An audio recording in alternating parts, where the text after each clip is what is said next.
My name is Marni, owner of the Wing Girl Method, and from here on out, I will be your very own personal wing girl. That means it's my job to explain women to you and break down all the frustrating, confusing, and mind-boggling things they do. And I'll also tell you what to do to get the women you want using my insider resources. So first dates suck. They do. They're nerve-wracking, you gotta get all gussied up for something that may be a total waste of your time. Plus, in today's app world, you could be having one of these a night with someone you've barely invested anything into. The light at the end of the tunnel for first dates is that even though the majority of them don't continue on to a second date or more, the few that do become something pretty amazing. Which means that even if your upcoming date may not be the date, there's still some go-to first date rules you absolutely must not break to ensure your dating karma is solid. To help me break down a few of these rules, I've asked my friends over at Zeus to provide me with some hard facts and stats provided from their online dating users. These stats reveal big deal breakers that you may not be aware of but need to know to ensure success in dating. So have no fear because your wing girl is here. Number 1, being a gentleman is still a plus with women. After surveying 9,000 Zeus members, a whopping 95% think that holding a door open on a date is romantic, and 93% feel that public displays of affection are romantic, and 82% think that paying for your date is romantic. I tend to agree with 95% of people about holding doors. It's just nice and classy, and so is paying for a date. Maybe I'm old school and some women may be mad at me for saying it, but I think it's a must to pay for a first date. It doesn't mean the date has to be super expensive. I simply think it's unmanly to divvy up the check by halvesies. Listen, if you're dating the ultra modern woman who doesn't like being paid for, she'll let you know at some point in the date and then you can adjust accordingly. Number 2, have good manners and be presentable. After surveying 2,300 female Zeus members, 70% of women said having good manners is the best way a date can make a great first impression, followed by a warm and friendly greeting, like a handshake, a hug, or a smile. Not 100% in agreement with this one. Being polite isn't going to get a woman excited about you and eager to go on a second date. I know I've never been turned on just because someone said please and thank you to me. However, being kind to people, not talking over or at her, and being awesomely enjoyable will always get you a second date. As for the handshake and smile, you definitely want to show a woman you're comfortable and open, and these things will help you show that. Number 3, dress nice for dates. So after surveying over 6,600 Zeus members, 86% of singles say it's important to dress nice for a date, and the majority of women feel strongly about this one. 94% of women agree that dressing nice for a date is a must. All right, so this stat needs a little bit of interpretation. Dressing nice does not always mean button up, slack, and good shoes. It can mean that, but you also have to take into consideration your own style, the venue, and the audience that you're trying to attract. The stat just means that a woman doesn't want you looking like a slob who could care less. As long as you put yourself together and own whatever style you choose to wear for the evening, it's going to be appreciated.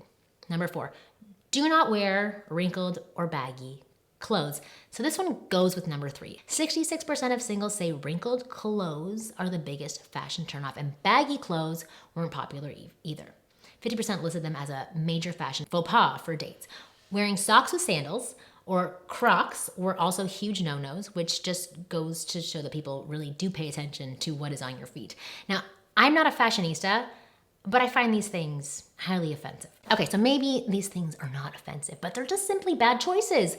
I know I said own your style, but if this is your style, sell it and get a new style because these things are not attractive and just plain awful. If you want to wear these things in the comfort of your own home, by all means do it.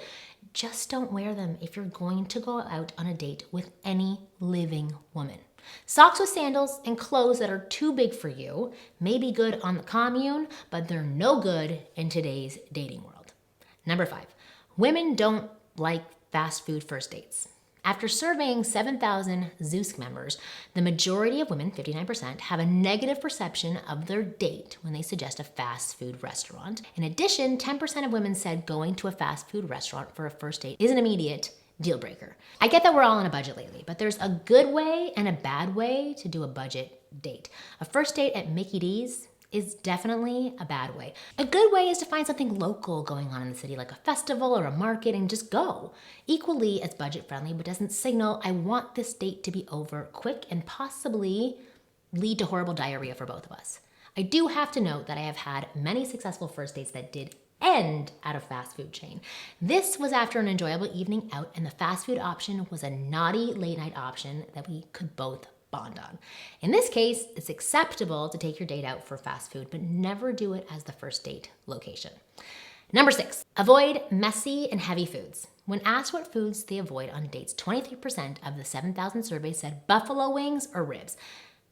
Other unpopular foods for date night are Indian food and anything that's hard to pronounce. As I've said before, you're not kidding anyone if you think you're meant to show your true self on a first date. I know I don't want to see all your flaws, and I certainly don't want you seeing mine just yet. Let me like you first, and then you can show me all the gross human stuff that you do, which is why eating messy foods or foods that can upset your belly are big no-nos for first dates. Sticking to easy to digest foods and foods that don't require a bib are always a plus. Save that for date number 2. Listen, at the end of the day, if you guys have a wild connection and the conversation just clicks, these things aren't going to matter. You can eat wings and ribs and spill them all over yourself. The advice given in this video was for those dates that start off as, nah, I'm not so sure if I like this guy just yet. You don't want to give her reasons to push you into the no category. So follow the advice in this video to ensure your best self can shine through and isn't clouded by silly little deal breakers. For more tips on how to rock the first date and make her want you, go to winggirlmethod.com or check out my other videos on YouTube. If you like this video, then check out seduce.com. They are one of the leading online dating companies, and who knows, you might meet somebody special.